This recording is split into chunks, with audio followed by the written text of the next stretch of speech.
The ancient grandfather clock in the corner of St. Mary Mead's village hall had been keeping perfect time for over a century, its steady tick marking countless celebrations, meetings, and gatherings of the small community.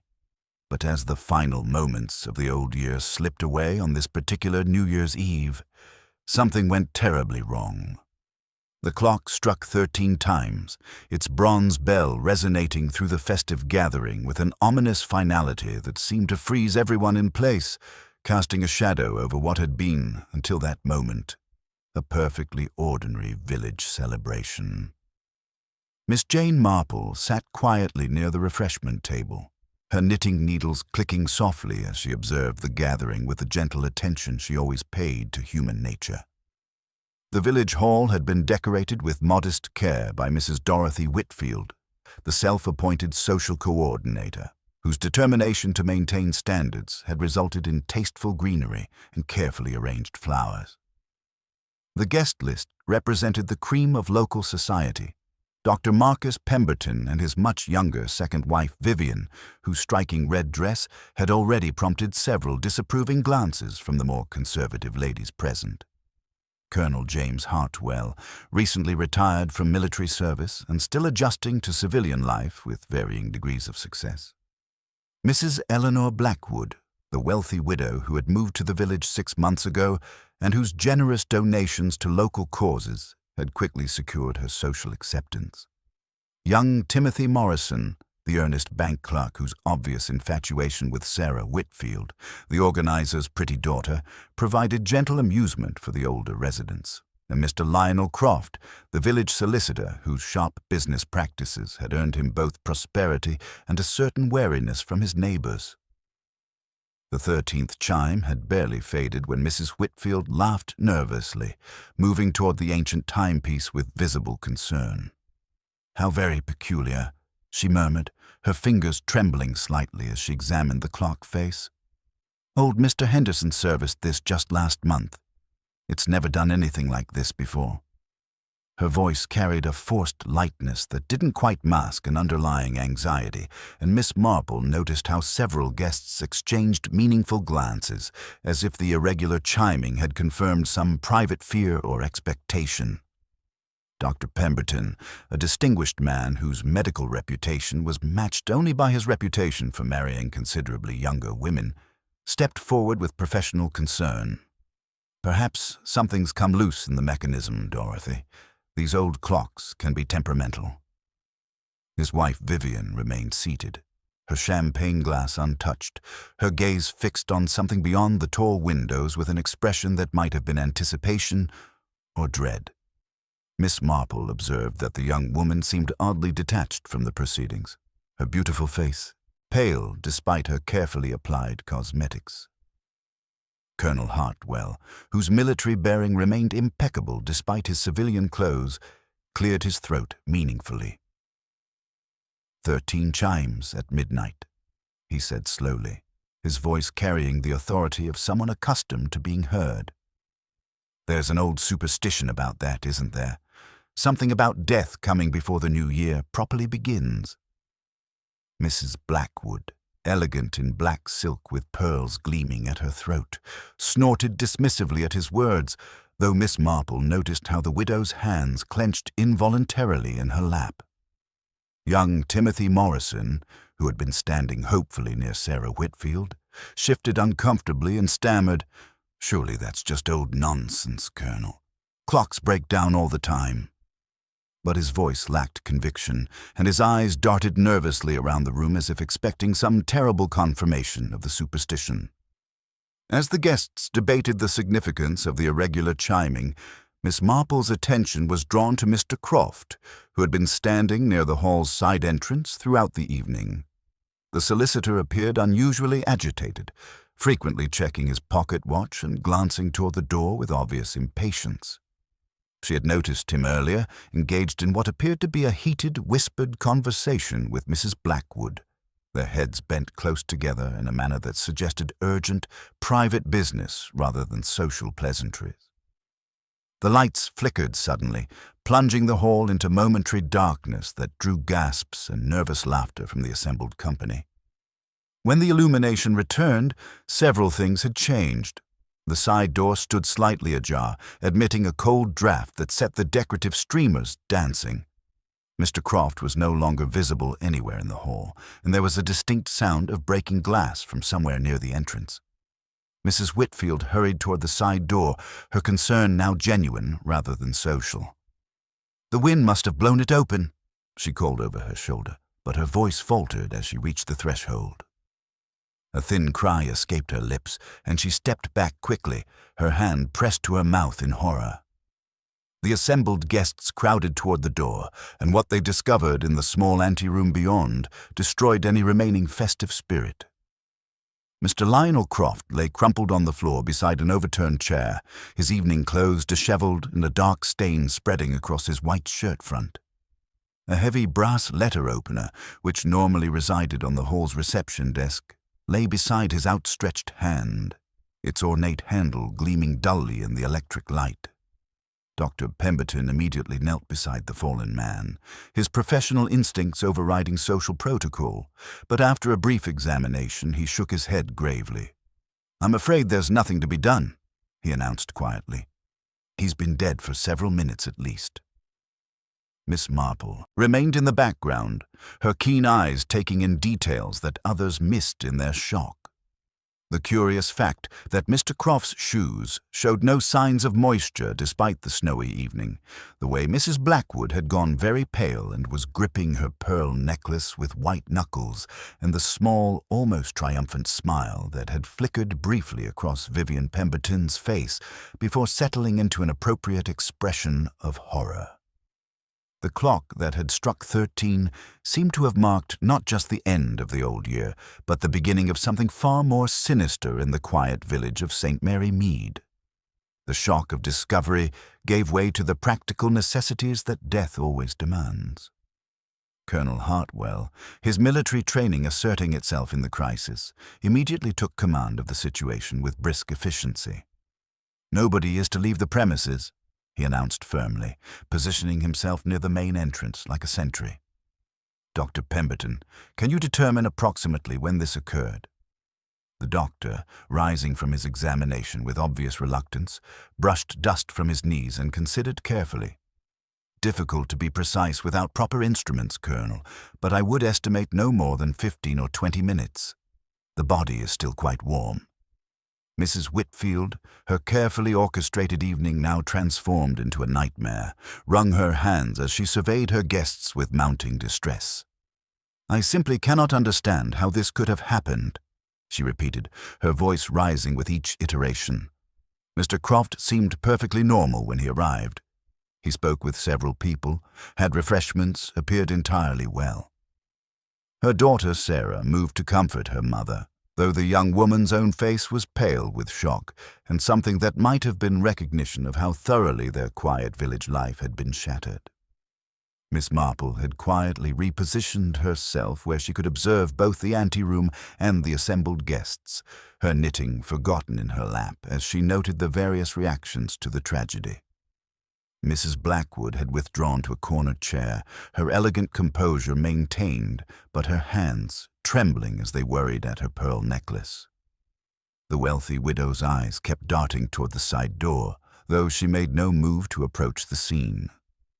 Her earlier conversation with Mr. Croft had clearly been more significant than casual social pleasantries, and her current distress suggested layers of complexity beneath her carefully maintained facade. Dr. Pemberton emerged from the anteroom looking grave and professional, though Miss Marple observed how his gaze lingered on his young wife with something approaching concern. Vivian Pemberton had moved to stand near the tall windows, her beautiful face reflecting an odd blankness that seemed neither shock nor grief, but rather a curious detachment from the proceedings. When Timothy Morrison approached her with obvious solicitude, offering assistance or comfort, she declined with a smile that failed to reach her eyes, her fingers playing nervously with the clasp of her small beaded evening purse. The sound of a motor car announced the arrival of official authority, and soon Inspector Craddock of the Much Benham Constabulary entered the hall with his usual methodical efficiency. Miss Marple had encountered the inspector on previous occasions and knew him to be competent and thorough, though sometimes inclined to accept obvious explanations rather than probing the more subtle complexities of human motivation. He surveyed the scene with professional interest, his experienced eye taking note of the assembled company and their obvious agitation. Right then, Inspector Craddock announced, removing his overcoat and handing it to a subordinate. "I'll need to speak with each of you individually, but first I want to understand exactly what transpired here this evening." His authoritative presence seemed to steady the group somewhat, providing the comfort that official procedure often brings to civilian chaos. Mrs. Whitfield stepped forward as the obvious person to provide initial information, though her reluctance was palpable. "We were celebrating the new year," she began, her voice steadier now that responsibility had been transferred to proper authority. "Everything proceeded normally until that peculiar business with the clock striking 13 times. The lights flickered and went out briefly, and when they returned, we noticed Mr. Croft was no longer in the main hall. I went to check the side door because it appeared to be standing open, and that's when I made the dreadful discovery." Inspector Craddock made careful notes, his pen scratching steadily across the official notebook. "When did you last observe Mr. Croft alive and well?" he inquired, his tone professionally neutral but attentive to nuance. Mrs. Whitfield considered the question with visible effort. "It must have been shortly before midnight. Perhaps 10 minutes before the clock began its irregular chiming. He was standing near the side entrance, which I remember thinking rather odd since most of our guests were gathering in the center of the room to welcome the new year together." Miss Marple's attention was caught by a slight movement from Mrs. Blackwood, who shifted uncomfortably in her chair at these words. The widow's face remained carefully composed, but her knuckles showed white where she gripped her evening bag, and Miss Marple sensed the woman struggling with some internal debate about information she possessed, but was reluctant to share. Young Timothy Morrison cleared his throat hesitantly before speaking. "Inspector, I couldn't help but notice that Mr. Croft seemed rather agitated throughout the evening. He kept consulting his pocket watch and glancing toward the doors, as if he were expecting someone or perhaps waiting for a particular time to arrive." The young man's observation was delivered with the earnestness of youth, but Miss Marple noted its accuracy, matched her own impressions of the deceased man's behavior. Colonel Hartwell nodded agreement with Timothy's assessment. "The boy speaks truly. Croft was definitely not himself this evening. Seemed nervous, distracted, quite unlike his usual confident demeanor. I've known him for several years through various village committees, and this behavior was entirely out of character." Dr. Pemberton stepped forward with professional gravity. "Inspector, I should mention that I observed Mr. Croft engaged in what appeared to be an intense conversation with Mrs. Blackwood earlier in the evening. They were standing near the refreshment table, and while I couldn't overhear their discussion, it seemed rather more heated than typical social discourse."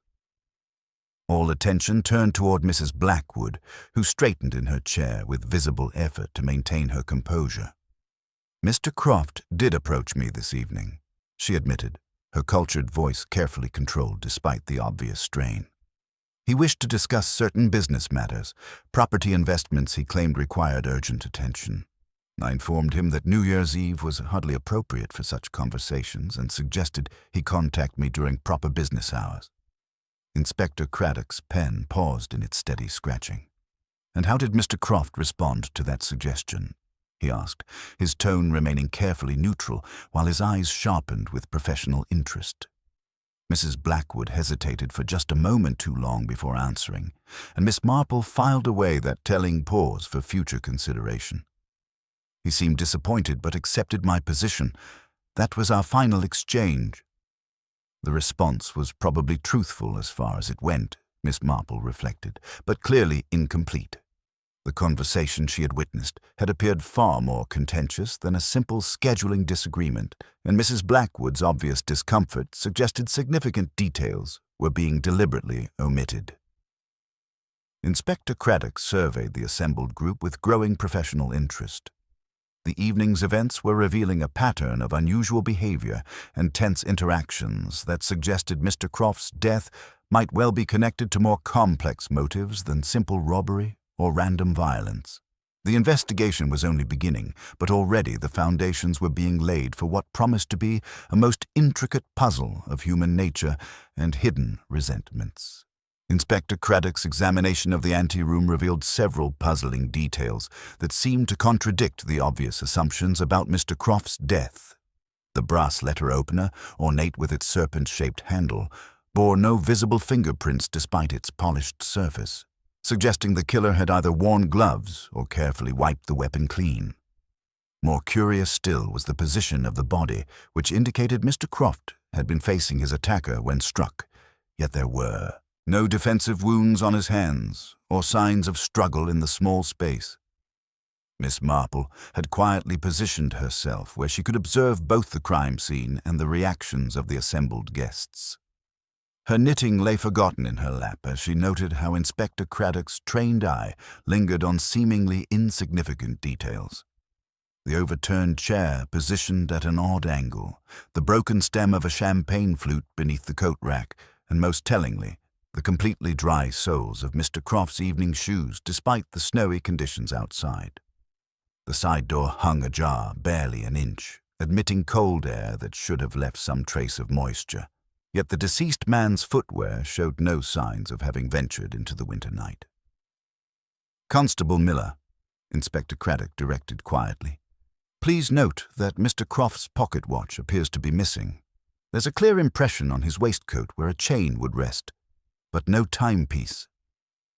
This observation sent a visible ripple through the watching guests, particularly Mrs. Blackwood, whose fingers tightened involuntarily around her pearl necklace.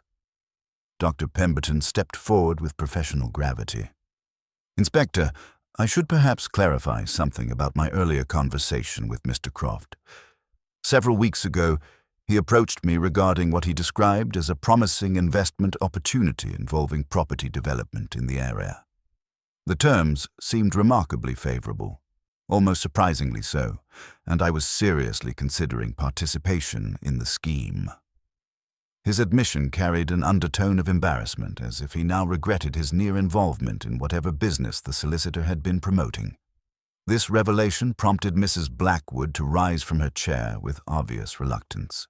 "I believe I must be more forthcoming about my discussion with Mr. Croft this evening," she said, her cultured voice trembling slightly despite her attempt at composure.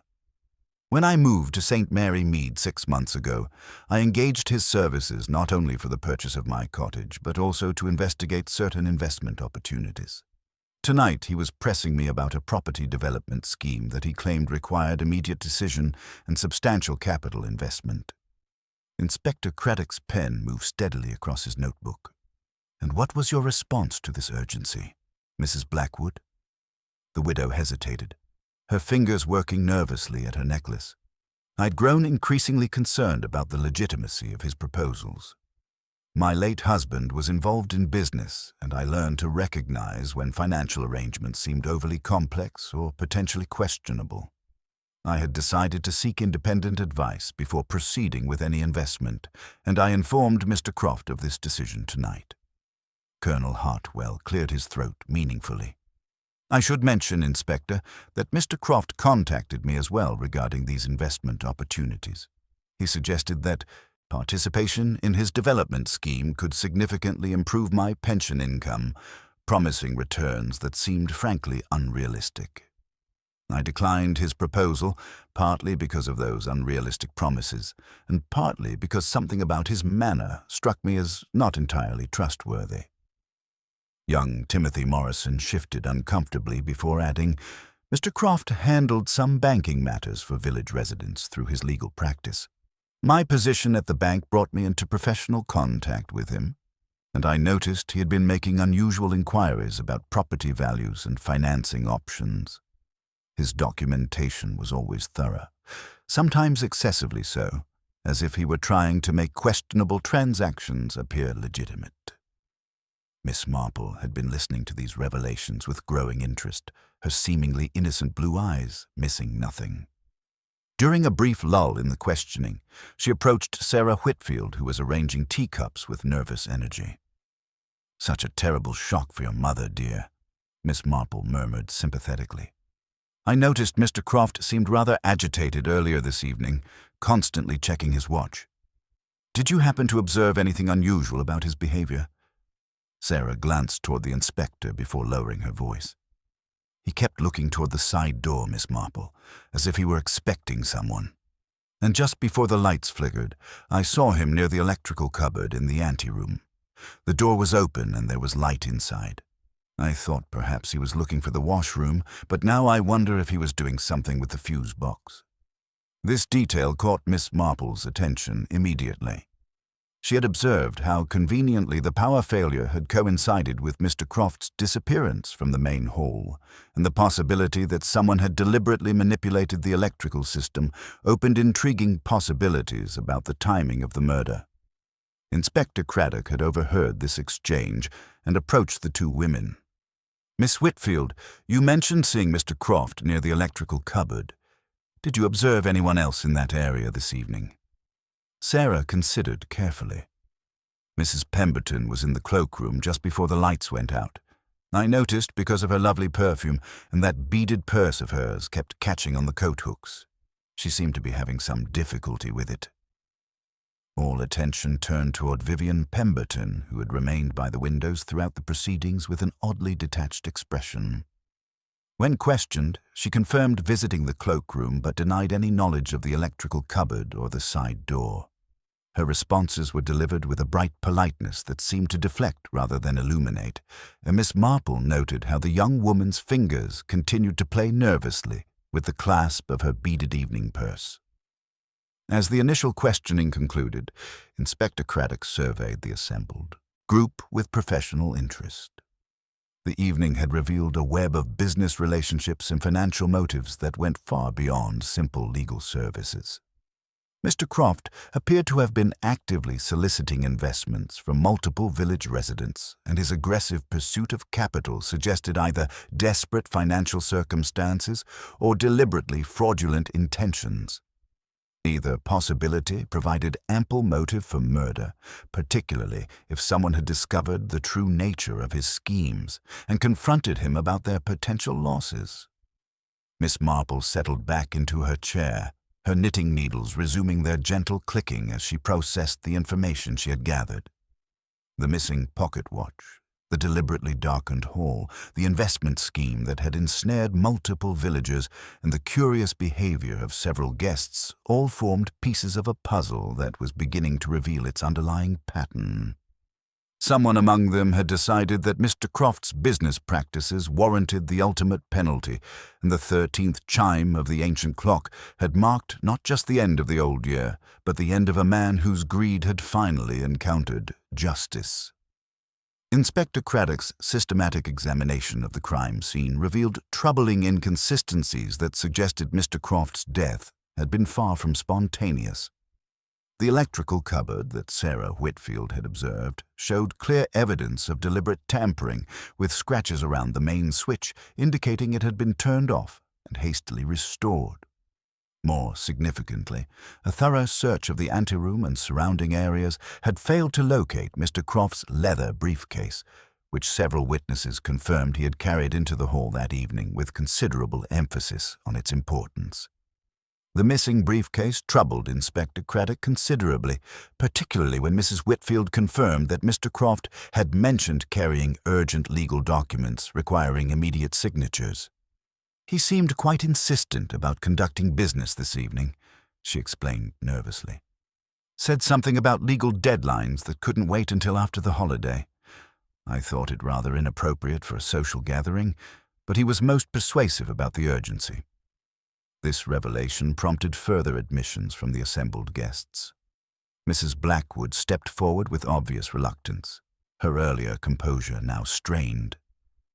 "Inspector, I must confess that Mr. Croft had prepared investment documents for my signature this evening. He claimed that property acquisition deadlines required immediate execution of contracts, and he had brought them specifically for that purpose. When I declined to sign, without independent legal review, He became quite agitated, insisting that delay would cost me a remarkable financial opportunity. Colonel Hartwell nodded grimly at this account. Similar pressure tactics with me, Inspector. Claimed military pension regulations made immediate investment advantageous for tax purposes. His insistence struck me as professionally inappropriate and personally offensive. A gentleman doesn't conduct such business at social gatherings. Dr. Pemberton cleared his throat uncomfortably, his medical composure faltering under the weight of confession. I'm afraid I was considerably more receptive to Mr. Croft's proposals than my colleagues here. He had convinced me that early participation in his development scheme would guarantee substantial returns. My practice has faced financial challenges recently, and the promised income seemed providential. I'd actually agreed to sign preliminary documents after midnight. Miss Marple observed how this admission caused Vivian Pemberton to turn sharply from her position by the windows, her beautiful face showing genuine emotion for the first time that evening. The young woman's expression suggested not surprise, but rather confirmation of suspicions she had harbored about her husband's financial difficulties. Young Timothy Morrison had been listening to these revelations with growing agitation, his youthful features reflecting an internal struggle between discretion and duty.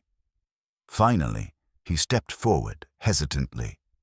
"Inspector, there's something from my banking work that might be relevant." Mr. Croft had been making inquiries about several properties that don't actually exist.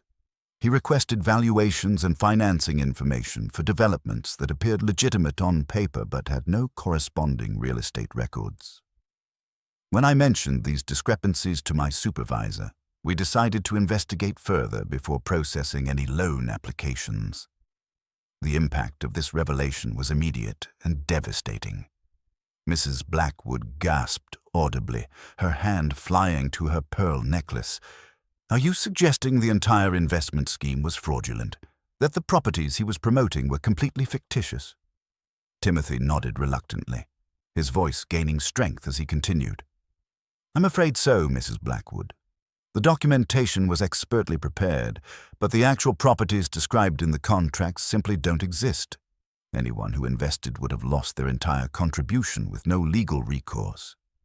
Colonel Hartwell's military bearing stiffened with outrage. The scoundrel was operating a confidence scheme under the guise of legitimate legal practice. Thank God we maintained our suspicions. Dr. Pemberton, however, looked genuinely ill as he contemplated how close he had come to financial ruin. Inspector Craddock made careful notes of these admissions, his professional interest sharpening as the scope of Mr. Croft's fraudulent activities became clear. The missing briefcase likely contained the forged contracts and other incriminating evidence that the killer had been desperate to obtain or destroy. Miss Marple had been observing these proceedings with her characteristic quiet attention, her knitting needles moving steadily as she processed the information. During a brief lull in the questioning, she approached the refreshment table where Sarah Whitfield was arranging teacups with nervous energy. "Such a shock for everyone, dear," she murmured sympathetically. "I noticed earlier that you mentioned Mrs. Pemberton having difficulty with her beaded purse. Such delicate accessories can be troublesome." Sarah glanced toward the inspector before lowering her voice. "She asked if I had needle and thread, Miss Marple. Said a bead had come loose and she wanted to repair it before it scattered everywhere. I promised to help after midnight, but then everything happened." The young woman paused, then added quietly, "When Constable Miller searched the cloakroom, he found several small beads scattered near the skirting board, as if something had caught and pulled." This detail caught Miss Marple's attention immediately, though she merely nodded sympathetically. She had observed Vivian Pemberton's nervous manipulation of her evening purse throughout the evening, and the coincidence of scattered beads in the very location where the electrical system had been tampered with suggested possibilities that went beyond simple wardrobe malfunction. Inspector Craddock began his individual interviews with Colonel Hartwell, whose military bearing remained intact despite the circumstances. When the colonel emerged from the anteroom, his expression was grim but controlled. "Dashed unpleasant business," he muttered to Miss Marple. these modern schemes promising something for nothing. The man was playing with fire, and someone decided to extinguish it permanently. Mrs. Blackwood's interview lasted considerably longer, and when she returned to the main hall, her elegant composure showed signs of strain. Her pearls sat properly against her gown, but her evening bag bore creases where nervous fingers had pressed too hard during questioning. Dr. Pemberton's session was brief, focusing primarily on his medical assessment of the wound and time of death. However, when Vivian was called for questioning, Miss Marple noted how several pairs of eyes followed her graceful progress across the hall. The young woman's earlier detachment had been replaced by visible tension, her fingers continuing their nervous manipulation of the beaded purse clasp. During Vivian's extended interview, Constable Miller conducted a more thorough search of the cloakroom and electrical areas. His discoveries were revealing. A small scatter of clear beads near the cloakroom skirting board, a faint smear on the fuse box door that smelled of metal and oil rather than simple soot, and the broken stem of a champagne flute carefully set aside by some tidy soul. When Inspector Craddock emerged with Vivian after their lengthy discussion, both appeared composed, though Miss Marple detected an undercurrent of tension that suggested the interview had been more significant than either party wished to reveal. The inspector's expression remained professionally neutral, but his eyes held the sharpened interest of a man who had discovered important information. As the evening's revelations accumulated, Miss Marple reflected on the complex web of deception that had surrounded Mr. Croft's activities. The fraudulent investment scheme provided multiple motives for murder, particularly if someone had discovered the true nature of the contracts and acted to prevent their own financial ruin or protect other potential victims. The careful timing of the murder, the manipulation of the electrical system, and the theft of the briefcase all pointed to a perpetrator who understood both the scope of Croft's fraud and the specific evidence that needed to be eliminated. Yet something about the obvious connections troubled her. In her long experience of human nature, she had learned that the most apparent solutions often concealed more subtle truths, and the pattern emerging from the evening's events seemed almost too convenient in its clarity. Someone among the assembled guests possessed knowledge that went beyond what they had admitted, and the 13th chime of the ancient clock had marked not just the arrival of a new year, but the moment when carefully laid plans had finally come to fruition. Inspector Craddock's methodical examination of the crime scene continued to yield troubling inconsistencies that challenged the obvious assumptions about Mr. Croft's death. As Constable Miller conducted a thorough search of the deceased man's clothing, his careful fingers discovered a folded scrap of paper tucked deep within the waistcoat pocket. The note, torn from a larger sheet with deliberately ragged edges, bore a message written in bold, looping script. "Side door, at midnight. Come alone." The words were stark and theatrical, yet Miss Marple, whose long experience with village correspondence had made her familiar with countless handwriting styles, observed that the flourishes seemed self-conscious rather than naturally feminine, as if someone had deliberately adopted an unfamiliar script to disguise their identity. The discovery of this note immediately focused attention on the timing and premeditation of the crime. Mr. Croft had not wandered into the anteroom by chance. He had been deliberately lured there by someone who understood both his character and his circumstances well enough to craft an irresistible summons. Inspector Craddock held the paper with careful tongs, his experienced eye noting the quality of the stationery and the distinctive ink that suggested recent composition rather than long-term planning. More puzzling still was the physical evidence surrounding the side door itself. The mat just inside the threshold was completely dry, except for a faint smudge near where the overturned chair had fallen, while outside, the constables reported that the snow around the side entrance lay pristine and undisturbed. The expected footprints that should have marked any genuine exit or entrance were entirely absent, suggesting the door had been opened only to create the impression of movement rather than to facilitate actual passage. This contradiction between the apparent escape route and the physical evidence indicated a killer who understood the importance of misdirection in criminal investigation. Mrs. Blackwood, who had been growing increasingly agitated throughout the proceedings, finally approached Inspector Craddock with obvious reluctance. Her elegant composure showed signs of strain as she prepared to reveal information she had clearly hoped to keep private. "Inspector, I must be completely honest about my conversation with Mr. Croft this evening. His pressure about the investment scheme was not merely financial persuasion. It was essentially blackmail disguised as business opportunity. He claimed to possess damaging information about my late husband's business practices and threatened to make this knowledge public if I refused to participate in his fraudulent scheme." This revelation transformed the entire complexion of the investigation, suggesting motives that went far beyond simple financial protection. If Mr. Croft had been operating a blackmail enterprise alongside his investment fraud, the potential for desperate retaliation increased dramatically. Respectable people, when faced with the prospect of public disgrace and social ruin, might well resort to extreme measures to protect their reputations and positions in the community. Dr. Pemberton, whose medical expertise had proven valuable throughout the evening, stepped forward with additional observations about the physical evidence. "Inspector, my examination of the wound suggests the attacker was approximately Mr. Croft's height, possibly slightly shorter. The angle of penetration would be difficult for someone significantly taller or shorter to achieve without awkward positioning that would likely have resulted in defensive wounds or signs of struggle." This medical assessment immediately narrowed the field of potential suspects, focusing attention on those whose physical characteristics matched the evidence. Miss Marple noted how several guests unconsciously adjusted their posture as if suddenly aware of their height relative to the deceased man, while others maintained their positions with deliberate nonchalance that might itself be revealing.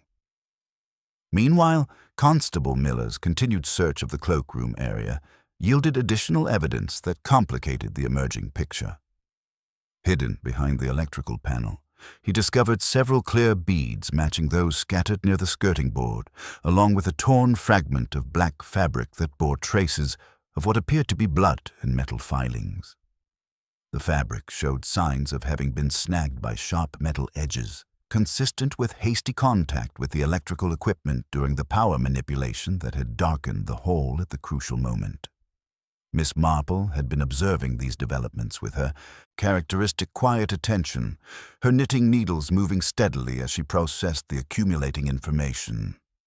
The combination of physical evidence, witness testimony, and behavioral observations was beginning to form a pattern that went beyond the obvious financial motives everyone had assumed. During a brief lull in the official proceedings, she approached Sarah Whitfield with gentle concern. "Such a shock for everyone, dear. I noticed earlier that you mentioned finding a broken champagne glass. Such accidents happen so easily at social gatherings." Sarah nodded nervously, grateful for the older woman's sympathetic attention. "It was just the stem, Miss Marple, found near the coat rack. Rather odd, really, because usually when glasses break, you find all the pieces together. This was just the stem, as if the rest had been carefully removed." This detail, seemingly insignificant to the official investigation, struck Miss Marple as potentially important, suggesting someone had taken care to conceal or dispose of the remaining glass fragments for reasons that were not immediately apparent. As Inspector Craddock prepared to expand his search for the missing briefcase, Miss Marple reflected on the complex web of deception and desperation that had culminated in murder. The fraudulent investment scheme provided clear financial motives, while the blackmail revelation added layers of personal desperation that could drive even respectable people to violence. Yet something about the obvious progression of evidence continued to trouble her experienced instincts, suggesting that beneath the apparent clarity of motive and opportunity lay deeper currents of human emotion and carefully concealed secrets that would require more subtle investigation to fully understand. The 13th chime of the ancient clock had marked not just the moment of death, but the culmination of a plan that involved precise timing, deliberate misdirection, and an understanding of human psychology that went far beyond simple criminal opportunism. Someone among the assembled guests possessed knowledge and capabilities that had not yet been fully revealed, and the true complexity of the evening's events was only beginning to emerge from beneath its deceptively straightforward surface. The systematic search that Inspector Craddock had ordered finally yielded results when Constable Miller discovered Mr. Croft's missing briefcase concealed behind the stage curtains in the village hall storage area. The leather case bore signs of hasty handling, its brass clasps torn open and several papers scattered nearby, suggesting someone had rifled through its contents with desperate urgency before attempting to hide the evidence. Inspector Craddock's examination of the recovered documents revealed the full extent of Mr. Croft's criminal enterprise, transforming what had appeared to be a simple investment fraud into something far more sinister. The briefcase contained meticulously organized files on multiple village residents, each folder containing personal correspondence, financial records, and compromising documents that painted a disturbing picture of systematic blackmail disguised as legitimate legal business. Mrs. Blackwood's file was particularly damaging, containing copies of her late husband's correspondence regarding questionable land transactions that, while not strictly criminal, involved enough regulatory irregularities to destroy both his posthumous reputation and her own social standing in the village. The documents showed how Mr. Croft had used this information to pressure her into his fraudulent investment scheme, threatening exposure if she refused to participate. Dr. Pemberton's folder revealed the true depth of his financial difficulties, including gambling debts that had compromised his medical practice and made him vulnerable to manipulation. The systematic documentation of his predicament suggested Mr. Croft had been monitoring the doctor's situation for some time, waiting for the optimal moment to exploit his desperation. Even Colonel Hartwell's distinguished military record contained episodes that, while honorable, could have caused embarrassment if misrepresented to his fellow veterans and the community that respected his service. Mr. Croft had apparently specialized in finding the vulnerable spots in even the most respectable facades. Miss Marple observed how each revelation affected the assembled guests with characteristic attention to human nature. Mrs. Blackwood maintained her elegant composure, though her fingers worked nervously at her pearl necklace as the scope of her vulnerability became clear. Dr. Pemberton grew increasingly pale as his financial predicament was exposed, while his young wife Vivian showed no surprise at these revelations, suggesting she had been aware of their desperate circumstances all along. The scattered documents also contained what appeared to be appointment schedules, showing that Mr. Croft had arranged individual meetings with several potential victims over the holiday period.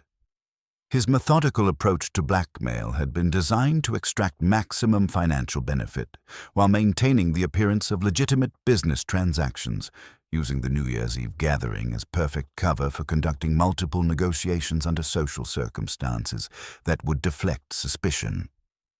Among the papers, Inspector Craddock discovered a partially completed letter addressed to someone identified only as "My Dear Partner."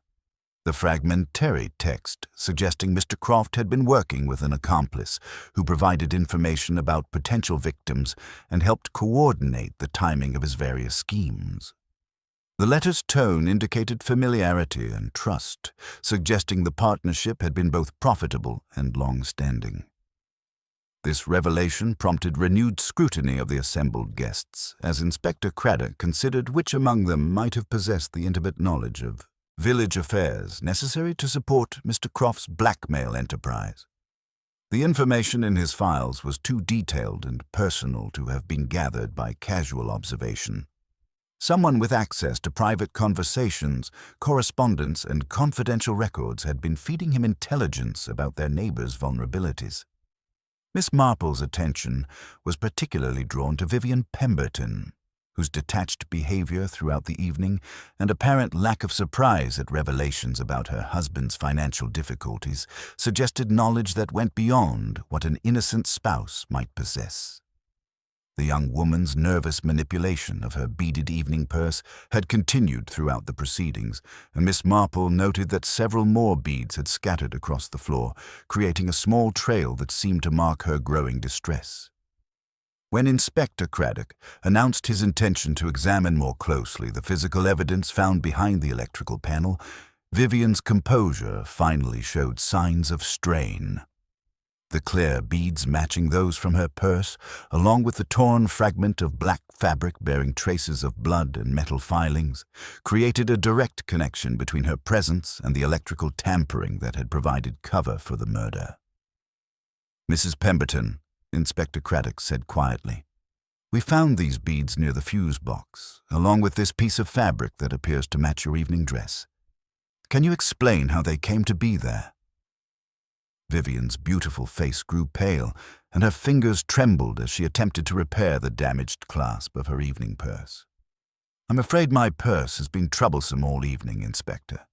The clasp is loose and beads have been falling. As for the fabric, my dress is rather delicate, and I suppose it might have caught on something when I visited the cloakroom." Dr. Pemberton immediately stepped forward in his wife's defense, his protective instincts overriding professional caution. "Vivian is quite careless with such accessories, Inspector. I've often had to help her repair jewelry and clothing that she's damaged through simple clumsiness." Miss Marple had been observing this exchange with her characteristic quiet attention, her knitting needles moving steadily as she processed the implications of the evidence. During a brief lull in the questioning, she approached Sarah Whitfield with gentle concern. "Such a shock for everyone, dear. I noticed that broken champagne glass you mentioned earlier. Such a curious thing, finding only the stem when the rest had disappeared so completely." Sarah nodded nervously, grateful for the older woman's sympathetic attention. "Yes, Miss Marple. It was rather odd. Usually when glasses break, you find all the pieces together, but this was just the stem, as if someone had carefully removed the rest for some reason."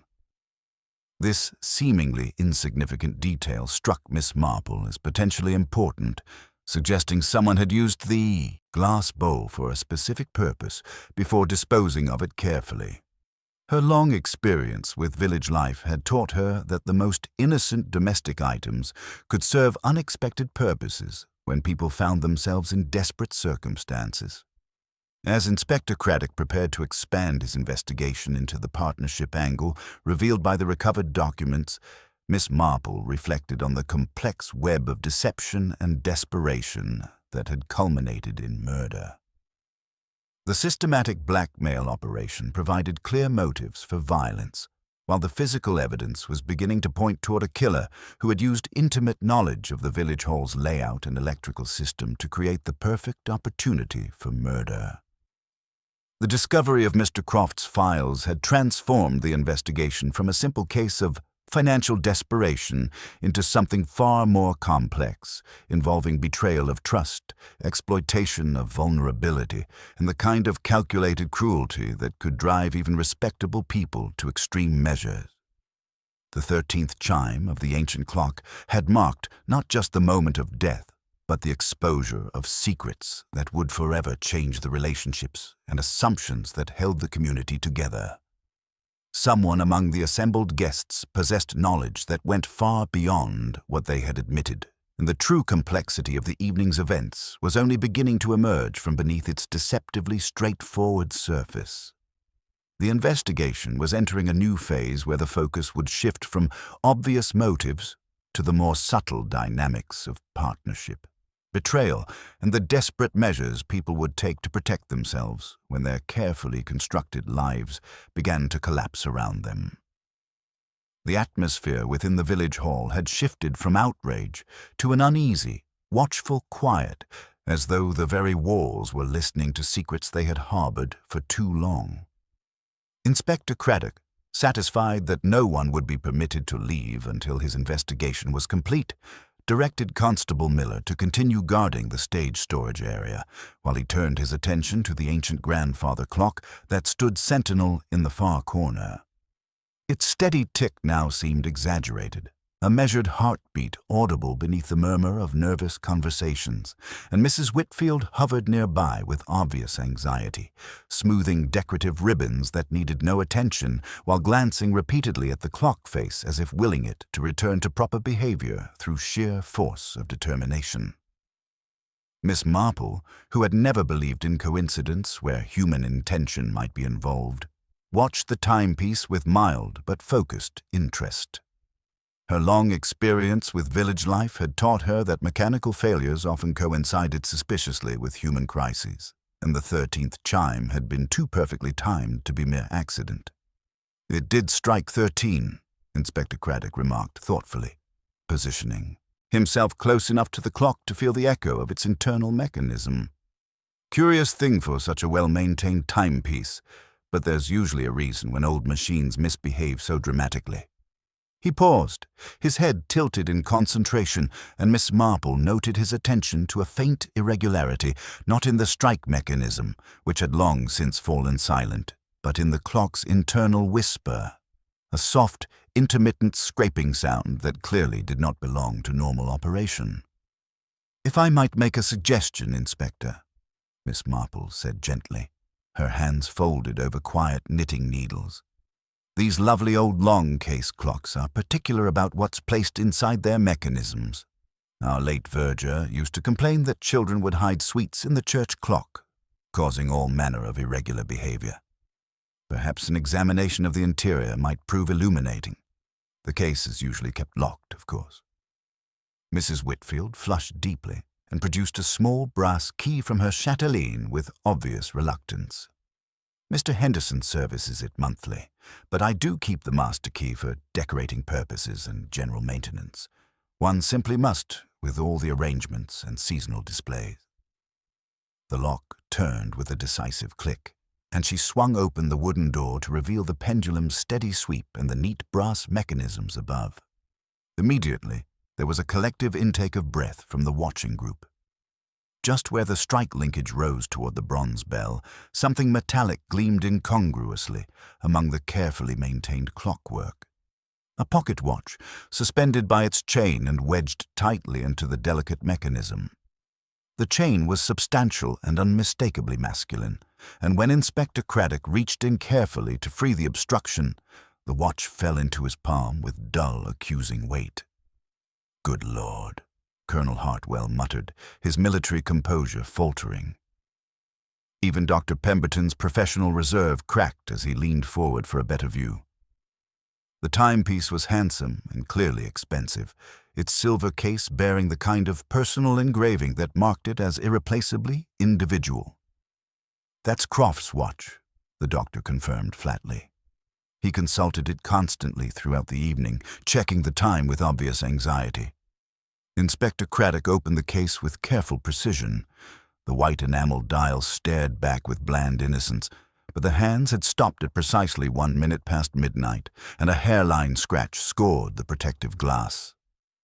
The inspector looked directly at Mrs. Whitfield, his expression professionally neutral but penetrating. "You possess the only key to this clock. Who else has regular access to its interior mechanism?" "No one," she replied quickly, then amended with visible fluster. "I mean, the hall committee members are aware of maintenance schedules, naturally, but the key remains with me unless Mr. Henderson requires it for servicing. And he hasn't needed it since his monthly visit last month. I simply wanted everything to proceed correctly this evening." Her voice grew thin with strain before steadying again through visible effort. "I noticed the irregular chiming and approached to investigate, but I hadn't opened the case at that point." Timothy Morrison cleared his throat and spoke with careful deference to social hierarchy. "Mrs. Whitfield, forgive me for mentioning this, but last Thursday you asked if I could arrive early to wind the clock mechanism, and I explained that banking responsibilities prevented my leaving during business hours. You assured me you would handle the winding personally." The young man's face colored as Mrs. Whitfield stared at him with obvious dismay. I only mention it to confirm that you do indeed have regular access to the clock's interior. The watch's presence proves nothing definitive about individual guilt, Mrs. Blackwood observed with careful composure, though her gloved hand remained motionless against the pearls at her throat. Anyone might have contrived a moment to interfere with the mechanism. When the lights failed, none of us could see our own hands, much less observe others' actions. The statement was delivered with studied calm, yet Miss Marple caught the anxious calculation beneath the words, the mental arithmetic of a woman measuring her own vulnerability against the shifting tide of suspicion.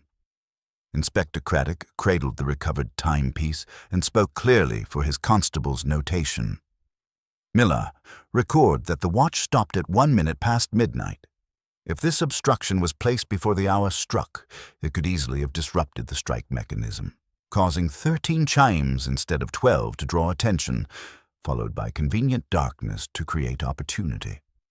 Whoever wedged this watch into the clockwork had possession of Mr. Croft's personal effects before his body was discovered.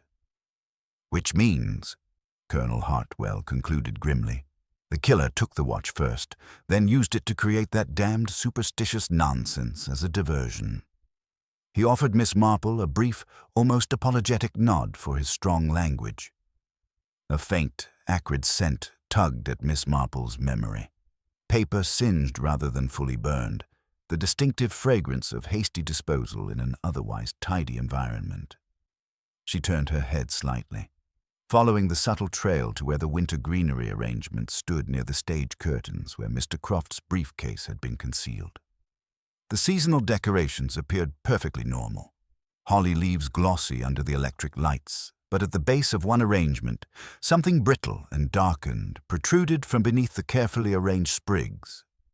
Miss Marple rose with unhurried grace and drifted toward the display, pausing to admire the seasonal decorations as any elderly gentlewoman might appreciate such domestic artistry. Her fingertips, never intrusive but always observant, brushed aside a fan of ivy leaves to reveal what lay hidden beneath. Nestled deep among the greenery, deliberately concealed by the natural camouflage, lay the bowl of a champagne glass, its delicate rim bearing a distinct streak of black residue. "Dear me," she murmured with studied mildness, and Inspector Craddock, who had learned through previous encounters to value Miss Marple's seemingly casual observations, immediately joined her examination. She made no attempt to touch the glass again, understanding the importance of preserving evidence.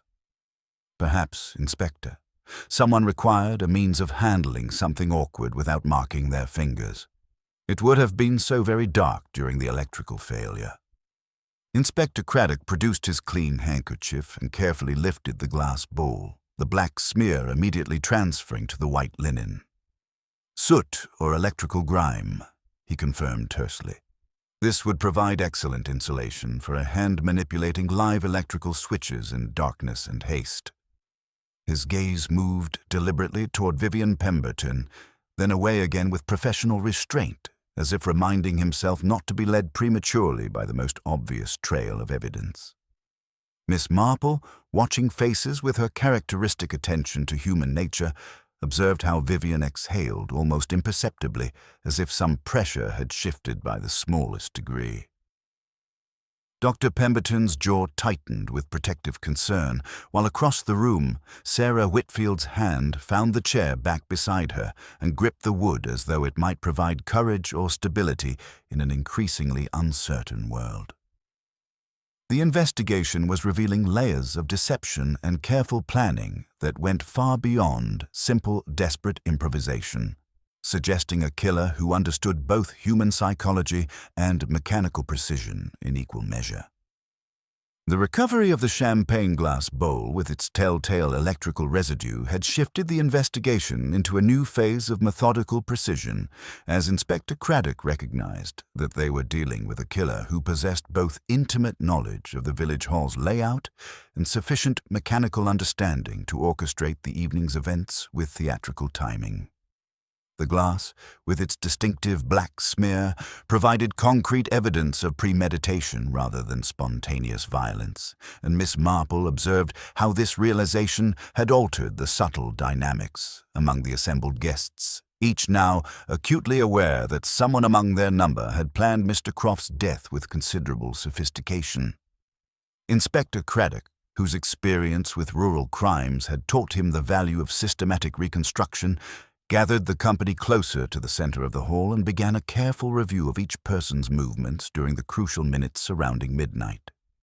The grandfather clock, now restored to proper function, provided a steady counterpoint to his questions as he methodically established positions and actions with the precision of a military strategist mapping a battlefield. Mrs. Whitfield, her social composure increasingly strained, confirmed that she had been at the refreshment table arranging champagne glasses when the 13th chime sounded, then had moved immediately toward the clock with her key, though she admitted with visible embarrassment that she had carried the key throughout the evening for decorative adjustments. Colonel Hartwell placed himself near the gramophone, leading the countdown to midnight with military punctuality, his back to the windows and his attention focused on the celebratory proceedings until the irregular chiming drew his notice. Timothy Morrison had remained dutifully by the music equipment, managing the volume and selections, though he recalled seeing Mr. Croft near the anteroom door just before the fatal moment, and then losing sight of him entirely during the confusion that followed. Mrs. Blackwood, elegant in her chair along the wall, claimed fatigue from the weight of her pearls had made standing tiresome, though Miss Marple noted how the widow's gloved hands had moved restlessly throughout her account, betraying an anxiety that her composed voice did not reveal. She had observed Vivian Pemberton's departure to the cloakroom with that troublesome beaded purse, but claimed to have noticed nothing else except the sudden cold draught when the side door had moved during the power failure. Dr. Pemberton positioned himself in the hall's center, his medical training making him naturally attentive to the clock's irregular behavior, which he had discussed with Colonel Hartwell as a mechanical anomaly worthy of professional interest. His young wife, Vivian, her voice maintaining its musical quality despite obvious strain, confirmed her presence in the cloakroom during the critical moments, adjusting a dress strap that had been causing discomfort throughout the evening. As Inspector Craddock recorded these accounts with meticulous care, Miss Marple found herself particularly interested in the small inconsistencies and nervous gestures that accompanied each statement. During a brief pause in the proceedings, she approached Sarah Whitfield with her characteristic gentle concern. "Such a trying evening for your dear mother," she murmured sympathetically. "I noticed earlier that you mentioned Mrs. Pemberton having difficulty with her beaded purse. Such delicate accessories can be so troublesome when one is under strain." Sarah nodded gratefully for the older woman's understanding attention. "She asked me to help repair the clasp after midnight, Miss Marple. Said it had been giving her trouble all evening and she didn't want to lose any more beads, but when I examined it more closely, the damage seemed quite deliberate, as if someone had forced the mechanism rather than simply wearing it loose through normal use." This observation struck Miss Marple as significant, suggesting that Vivian's nervous manipulation of the purse throughout the evening had been purposeful rather than unconscious. The deliberate damage provided convenient explanation for the scattered beads and torn fabric that had been discovered near the electrical panel, creating plausible reasons for physical evidence that might otherwise appear suspicious. It was at this moment that Constable Miller, who had been stationed by the evidence table, cleared his throat with obvious discomfort. "Inspector, sir, I'm afraid we have a problem. The letter fragment addressed to my dear partner has gone missing from the recovered documents. I stepped away for just a moment to fetch a better torch from the motor car, and when I returned, it had vanished from the top of the stack." The announcement created immediate tension as Inspector Craddock's gaze swept the assembled company with new intensity. Someone had used the brief interval to remove crucial evidence, demonstrating both opportunity and desperate need to conceal their connection to Mr. Croft's criminal enterprise. Miss Marple noted how various guests reacted to this revelation. Mrs. Blackwood's fingers tightened involuntarily around her pearl necklace, Timothy Morrison went pale and stammered about hardly moving from his position, while Vivian Pemberton remained oddly composed, her earlier agitation replaced by an almost unnatural stillness. The telephone's shrill ring from the vestibule provided an unexpected interruption, and Constable Miller answered with professional efficiency before covering the mouthpiece in obvious surprise. "It's Mr. Henderson, the clock repairman, calling from his sister's house.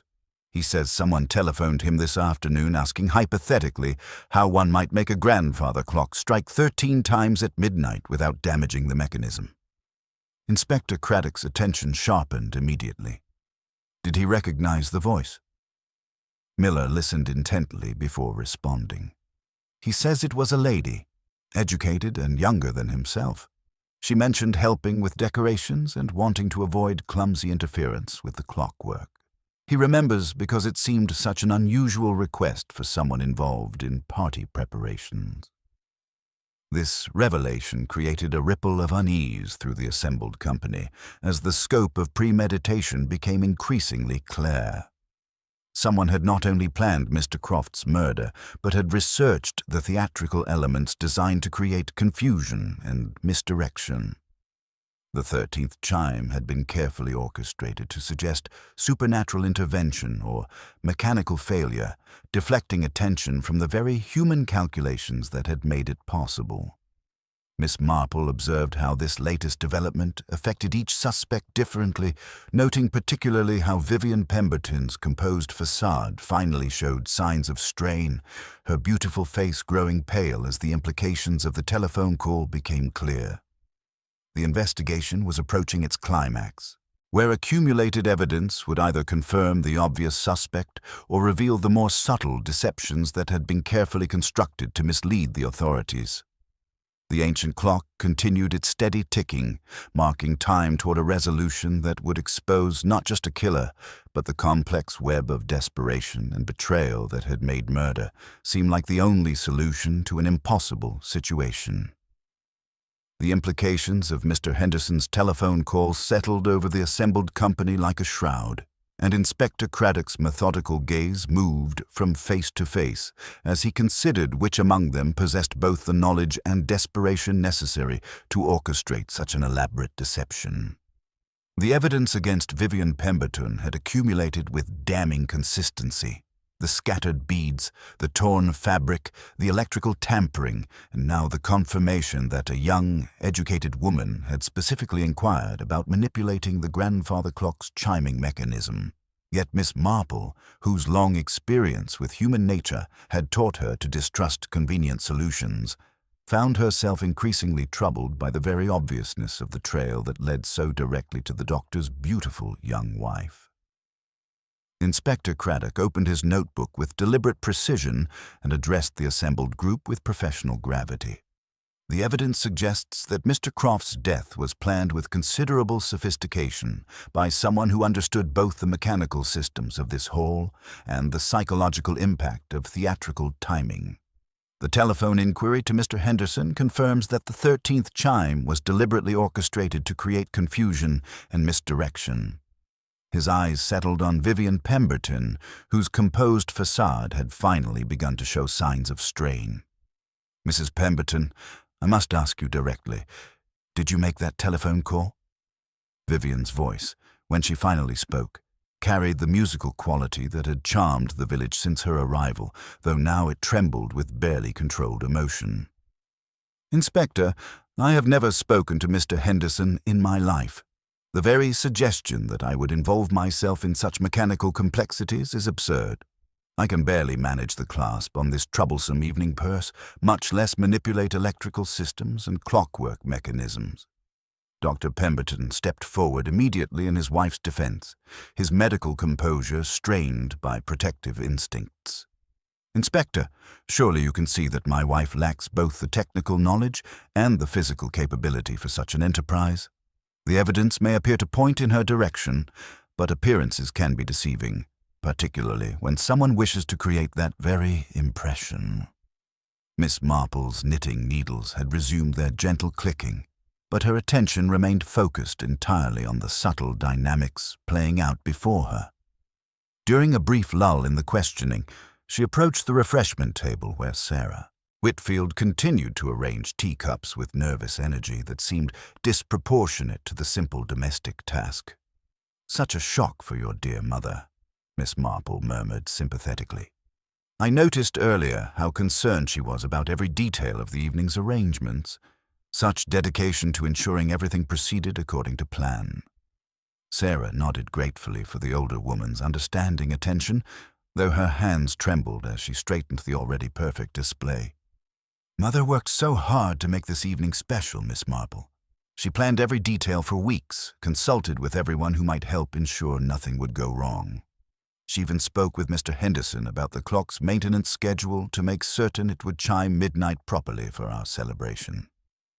This casual revelation struck Miss Marple as significant, though she merely nodded with gentle encouragement. "Of course she did, dear. Such a conscientious hostess would naturally want to avoid any mechanical difficulties.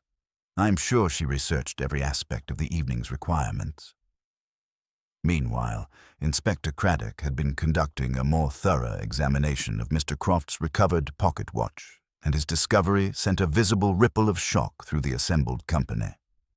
Behind the worked silver case, protected by a thin circle of mica, lay a tiny photograph cut with precise care from what appeared to be a parish newsletter.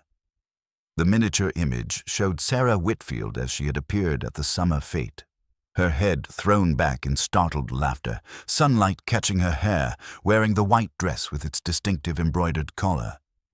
Sarah took an involuntary step toward the evidence table before checking herself with visible effort. "I didn't give him that photograph," she said quickly, her voice carrying the defensive tone of someone whose innocence has been called into question. "He must have cut it from the newsletter without permission. Anyone could have done so." Mrs. Whitfield moved between her daughter and the table with protective instincts, her spine rigid with maternal outrage. "Mr. Croft's taste in such matters was no concern of ours, Inspector, though I will say that a gentleman does not keep such things without proper permission." Her voice carried genuine indignation, but Miss Marple observed how the woman's hands trembled as she spoke, suggesting emotions that went beyond simple maternal protectiveness. Inspector Craddock's examination of the recovered briefcase documents had revealed the systematic nature of Mr. Croft's blackmail enterprise, with carefully organized files on multiple village residents containing compromising information that could destroy reputations and social standing. The missing letter fragment addressed to "My Dear Partner" suggested an accomplice who had provided intimate knowledge of potential victims' vulnerabilities, someone with access to private conversations and confidential information that could only have been gathered through trusted social connections. As the investigation progressed, Miss Marple found herself paying particular attention to Mrs. Whitfield's increasingly agitated behavior.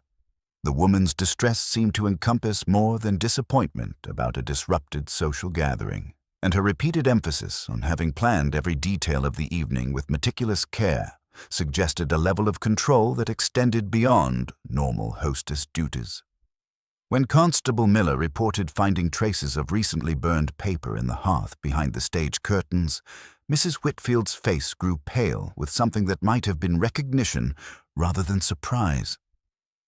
The discovery of a partially legible fragment among the ashes, bearing Mr. Croft's distinctive handwriting and mentioning arrangements and understanding, provided another piece of the puzzle that was beginning to form a different pattern than the obvious evidence against Vivian Pemberton. Miss Marple noted how Mrs. Whitfield's eyes had darted toward the committee desk when the burned evidence was mentioned, and her casual examination of the blotting pad that revealed the ghostly impressions of recently written words, including multiple uses of the word arrangements in the same careful script that had appeared throughout the evening's documentation. The investigation was approaching its climax, where accumulated evidence would either confirm the apparent case against Vivian Pemberton or reveal the more subtle deceptions that had been carefully constructed to mislead the authorities. Miss Marple's gentle questioning had begun to expose inconsistencies in the obvious narrative, suggesting that the real killer possessed not only intimate knowledge of the village hall's systems, but also the social position and trusted access necessary to orchestrate such an elaborate deception. The 13th chime of the ancient grandfather clock had marked not just the moment of murder, but the culmination of a plan that had used community trust and social respectability as the perfect camouflage for calculated revenge. As Inspector Craddock prepared to confront the mounting evidence that pointed away from the obvious suspect, Miss Marple reflected on the complex web of protection and betrayal that had led to this moment. Someone among them had decided that Mr. Croft's criminal enterprise warranted the ultimate penalty, and the careful staging of the evening's events suggested a killer who understood that the most effective deceptions often hide in plain sight, using the very virtues of community life as weapons against those who would exploit them. The atmosphere within the village hall had reached that peculiar moment of suspended tension that precedes either revelation or collapse, as Inspector Craddock found himself surrounded by evidence that seemed to point in multiple directions while Miss Marple observed the proceedings with the gentle attention she had always paid to the more complex aspects of human nature. The recovered champagne glass bowl with its telltale electrical residue, the missing letter fragment, and Mr. Henderson's telephone testimony had created a web of implications that required careful untangling, particularly as the obvious case against Vivian Pemberton had begun to show troubling inconsistencies that suggested more subtle deceptions at work.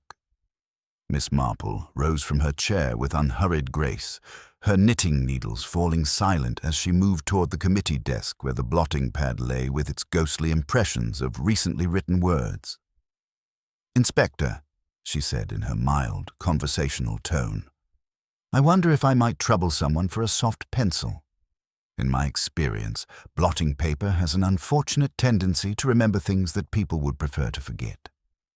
Sarah Whitfield, grateful for any opportunity to be useful in the increasingly tense situation, produced a pencil from the desk drawer, and Miss Marple began the delicate process of shading across the paper's surface with practiced efficiency. The faint impressions emerged gradually under her gentle ministrations, revealing phrases that carried far more significance than their fragmentary nature might suggest. As agreed, arrangements, midnight, and most tellingly, at the end of a broken line, D, bring the key.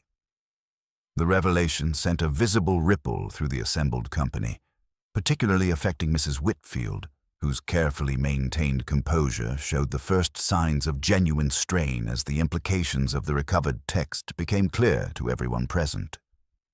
"Curious, isn't it?" Miss Marple murmured with the kind of domestic observation that had served her well through decades of village life. "How blotting paper refuses to forget when people wish to be tidy. I remember dear Mrs. Driver leaving the outline of her secret recipe on the parlor desk, which quite ended the mystery of why her sponge cakes never fell." Her tone carried the gentle authority of someone who understood that the most significant evidence often hid in the most innocent places. Inspector Craddock, whose experience with rural investigations had taught him to value Miss Marple's insights, studied the recovered impressions with professional interest. "Mrs. Whitfield, these appear to be written in your hand, and they suggest advance arrangements with Mr. Croft regarding tonight's events. Would you care to explain why he might have been writing about bringing a key to a midnight meeting?" Mrs. Whitfield's response carried the defensive dignity of someone whose carefully constructed world was beginning to collapse around her. Mr. Croft examined the desk of his own accord during his visit this evening.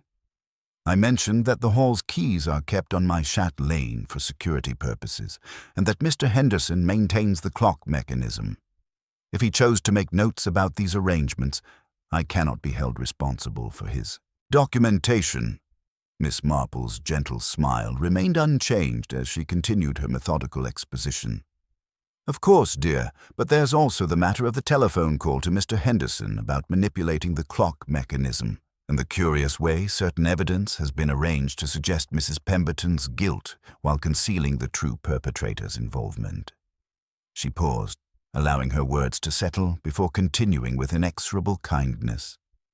"The scattered beads, for instance, could easily have been placed near the electrical panel by someone with access to Mrs. Pemberton's damaged purse, creating the impression of her presence during the power failure. The systematic dismantling of the false evidence trail had begun to focus attention on Mrs. Whitfield, whose position as social coordinator had provided both the knowledge and opportunity necessary to orchestrate such an elaborate deception.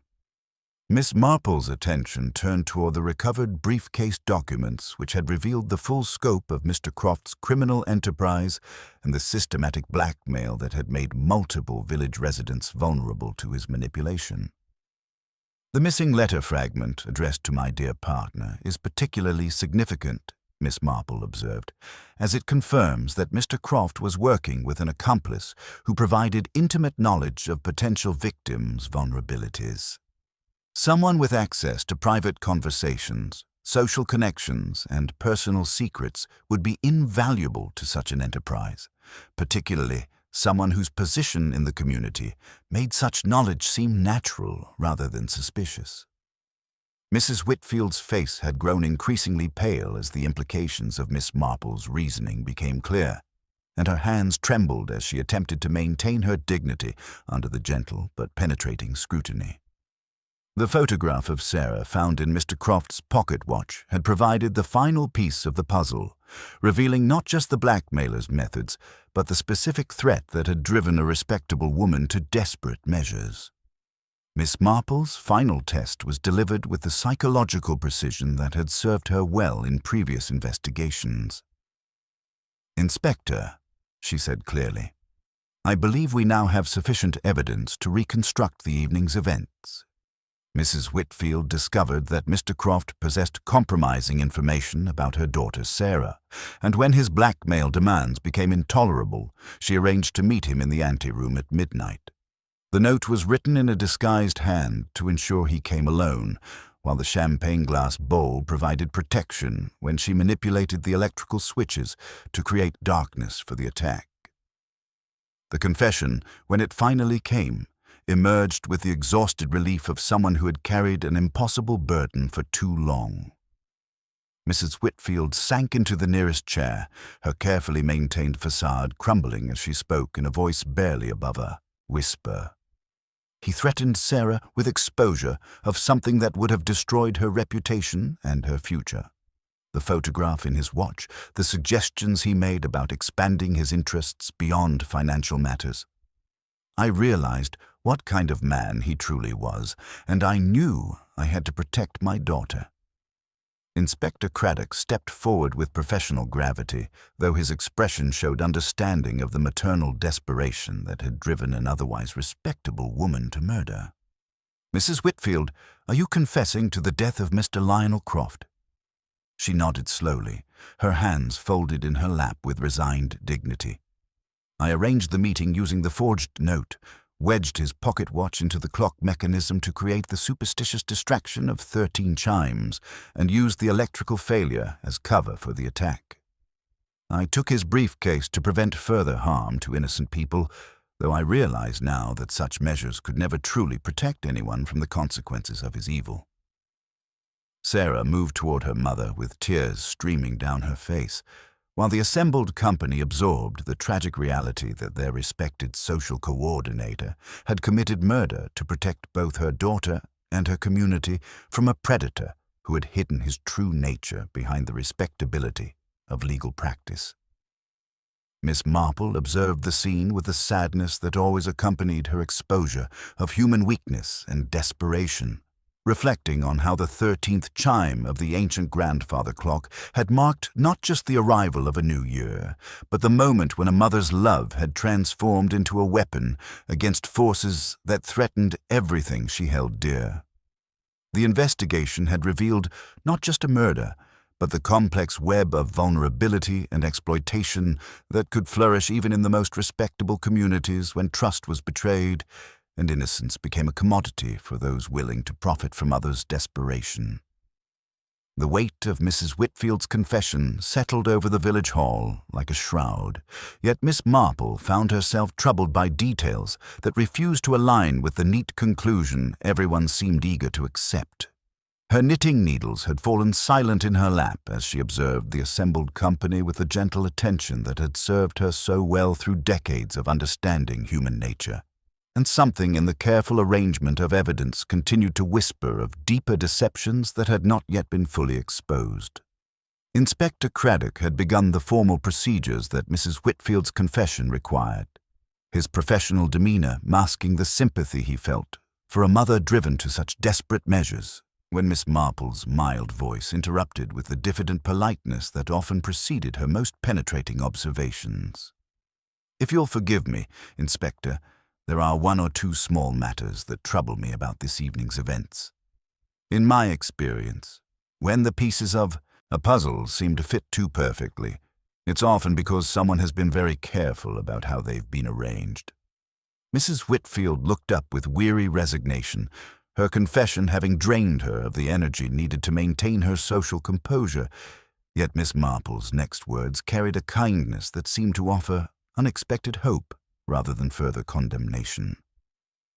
"My dear, you've been very brave in trying to protect your daughter, and I believe every word you've told us about Mr. Croft's threats and your desperate arrangements to meet him. But I wonder if you might have been protecting someone else as well. Someone who used your maternal desperation as the perfect cover for their own, more calculated revenge."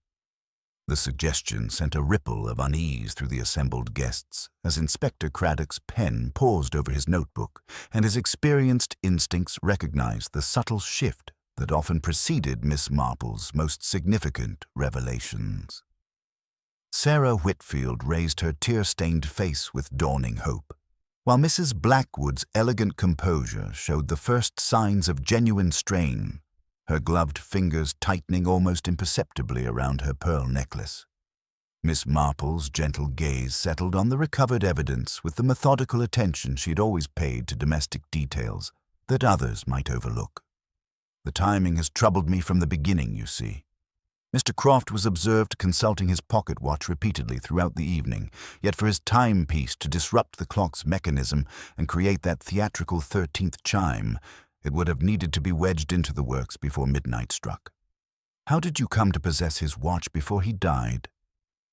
Mrs. Whitfield's lips parted in confusion, her exhausted mind struggling to reconcile the logical impossibility that Miss Marple had identified with such devastating gentleness. "I thought, when I found him, I assumed," she began, then stopped as the implications of the question became clear. Someone else had obtained Mr. Croft's watch and used it to create the superstitious distraction that had provided cover for murder. "And there's the matter of the wound itself," Miss Marple continued with the kind of domestic observation that made her insights seem almost accidental. "Dr. Pemberton noted that the angle suggested an assailant of similar height to Mr. Croft, someone who faced him directly rather than approaching from behind or to the side. A desperate mother, acting in darkness and terror, would hardly ask her victim to look her in the eyes while she struck. That kind of calculated confrontation suggests someone with the composure to meet their victim as an equal, perhaps even as a trusted associate." Inspector Craddock's attention had sharpened considerably as he recognized the familiar pattern of Miss Marple's gentle demolition of accepted assumptions. His gaze moved systematically around the assembled company, noting how various guests reacted to these observations, particularly Mrs. Blackwood, whose elegant facade had begun to show hairline cracks under the pressure of scrutiny.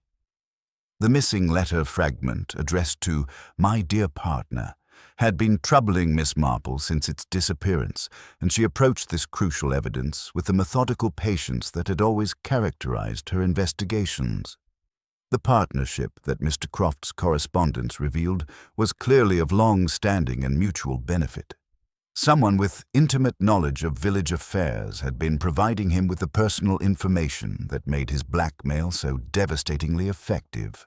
Who better than a newcomer, eager to establish herself in the community, someone whose generous donations and social graces had quickly earned her the trust and confidences of her neighbors?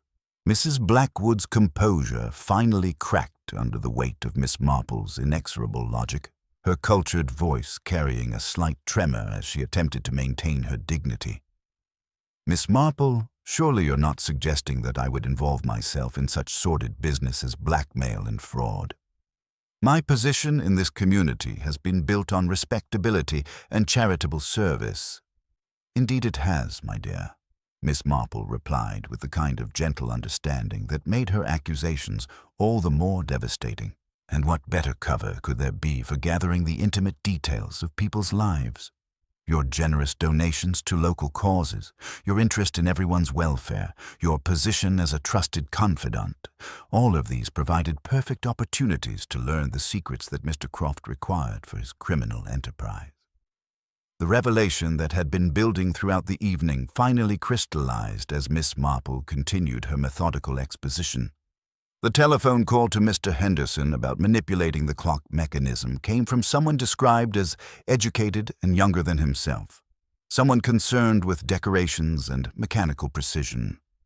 Mrs. Whitfield would never have made such an inquiry without blushing to the roots, but a newer resident, eager to prove herself useful and knowledgeable, might call any tradesman with perfect confidence.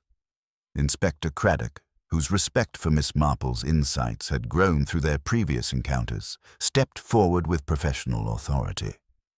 "Mrs. Blackwood, I must ask you to remove your gloves.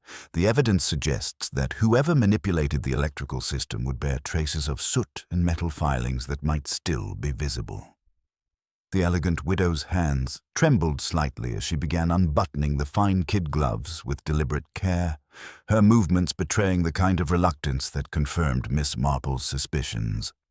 When the gloves finally came free, the dark smears along the seams told their own story of hasty contact with electrical equipment, providing the physical evidence that connected her directly to the crime scene. Mrs. Blackwood's confession, when it finally came, emerged with the weary dignity of someone who had been caught in an elaborate deception that had finally collapsed under the weight of its own contradictions. He promised we would do good work together, exposing the hypocrisies and hidden sins of respectable society. I provided him with information because I believed we were serving justice, revealing truths that needed to be known. But when he began targeting the innocent, when his interests turned to young women like Sarah, I realized what kind of monster I had been enabling. The systematic revelation of the evening's true events unfolded with the precision that had characterized the entire investigation, as Mrs. Blackwood described how she had used Mrs. Whitfield's maternal desperation as the perfect cover for her own calculated revenge. The forged note, the manipulated clock mechanism, the electrical failure, and the careful placement of evidence designed to implicate Vivian Pemberton had all been orchestrated with the kind of theatrical precision that only someone with intimate knowledge of the village hall's systems could have achieved. Miss Marple listened to this final confession with the sadness that always accompanied her exposure of human weakness and betrayal, reflecting on how the desire for justice had been corrupted into something far more sinister. The 13th chime of the ancient grandfather clock had marked not just the moment of murder, but the culmination of a partnership that had begun with good intentions and ended in calculated violence when one partner finally recognized the true nature of their shared enterprise. As Inspector Craddock completed the formal procedures and Mrs. Blackwood was taken into custody, the village hall stood transformed from a scene of celebration into a monument to the complex web of deception and desperation that could flourish even in the most respectable communities. Mrs. Whitfield, her confession revealed as misguided self-sacrifice rather than actual guilt, was reunited with her daughter in a moment of profound relief that nevertheless carried the weight of knowledge about how close they had both come to destruction. The investigation had revealed not just the identity of a killer, but the dangerous dynamics that could emerge when trust was betrayed and authority was used to prey upon those it should have protected, leaving the community to grapple with the recognition that their most generous benefactor had been their most dangerous predator. The pale light of New Year's morning filtered through the tall windows of St. Mary Mead's village hall, casting long shadows across the scene where so much deception had finally been exposed. Inspector Craddock completed his official duties with the methodical precision that had served him well throughout the investigation. though Miss Marple observed the weariness in his expression that always accompanied cases where respectability had been used as camouflage for calculated evil. Mrs. Blackwood's removal had been conducted with appropriate dignity, yet her departure left behind a profound silence that seemed to echo with the weight of betrayed trust and shattered assumptions about the nature of their small community. Mrs. Whitfield sat beside her daughter Sarah, their hands clasped together with the desperate gratitude of those who had narrowly escaped disaster, and Miss Marple noted with gentle satisfaction how the terrible burden of false confession had been lifted from the older woman's shoulders. The maternal love that had driven her to contemplate such desperate measures now served as the foundation for their reunion, though the evening's revelations had aged Mrs. Whitfield considerably, adding lines of strain around her eyes that spoke of how close they had both come to tragedy through the machinations of someone they had trusted completely. Dr. Pemberton remained protectively close to his young wife Vivian, whose earlier detachment had been replaced by a quiet introspection that suggested a new understanding of the complexities that lay beneath the surface of village life. The crisis had strengthened rather than weakened their marriage, forcing them to confront the financial difficulties that had made them vulnerable while demonstrating their fundamental trust in one another's character and integrity. Miss Marple approved of this development, recognizing that some relationships emerge stronger from the crucible of shared adversity.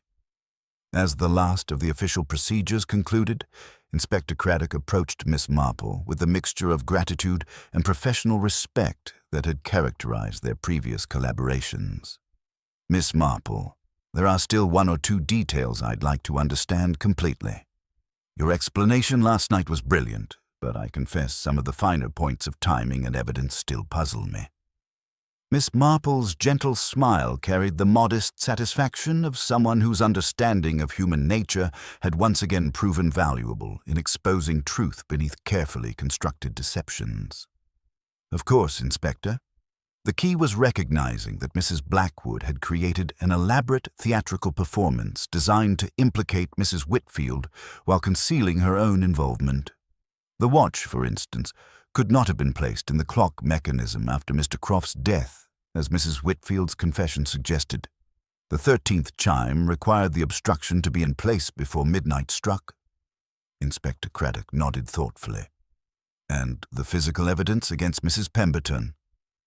"Carefully planted, my dear Inspector," Miss Marple replied with the kind of domestic observation that made her insights seem almost accidental. The beads were genuine, collected from Mrs. Pemberton's damaged purse during earlier helpful assistance with the clasp. The fabric fragment was cut from a remnant rather than a living garment, as evidenced by its raw edges and lack of proper stitching. Mrs. Blackwood understood that the most effective deceptions often rely on authentic materials arranged in misleading contexts. The ancient grandfather clock resumed its steady ticking, marking the passage of time toward a new day and a new year, and Miss Marple reflected on the lessons that the evening's events had provided about the nature of evil and the importance of maintaining vigilance against those who would exploit the bonds of trust that formed the foundation of community life. Mrs. Blackwood's partnership with Mr. Croft had succeeded because she had understood how to present herself as a generous benefactor whose interest in others' affairs seemed motivated by charitable concern rather than predatory calculation. Colonel Hartwell and Timothy Morrison had already begun discussing the practical arrangements that the tragedy had made necessary, their steady competence providing the kind of structure that communities required in moments of crisis. Miss Marple appreciated how the younger man's obvious devotion to Sarah Whitfield had been tested and proven genuine by his unwavering support throughout the investigation, suggesting that some good might eventually emerge from the night's revelations in the form of relationships strengthened by shared adversity. As she gathered her knitting and prepared to return home, Miss Marple considered how the village would heal from this wound to its sense of security and trust. The decorations still hanging in mute testimony to the celebration that had been so thoroughly disrupted would be removed. The hall would return to its normal functions, and gradually the routines of village life would resume their comforting patterns. Yet the memory of how close they had come to tragedy would serve as a permanent reminder that evil could flourish even in the most respectable circumstances, when good people failed to recognize the signs of predatory behavior disguised as virtue. The 13th chime of the ancient clock would be remembered not as supernatural intervention or mechanical failure, but as the moment when careful planning and calculated manipulation had finally been exposed by the patient application of logic and the kind of gentle persistence that refused to accept convenient explanations when deeper truths remained hidden. The new year had arrived with profound lessons about the importance of looking beyond appearances to understand the true nature of those who sought to exploit the very qualities that made civilized life possible. In the weeks that would follow, St. Mary Mead would gradually return to its normal rhythms, though subtly changed by the recognition that respectability could serve as the perfect mask for those whose moral compass had been permanently distorted by greed and self-righteousness.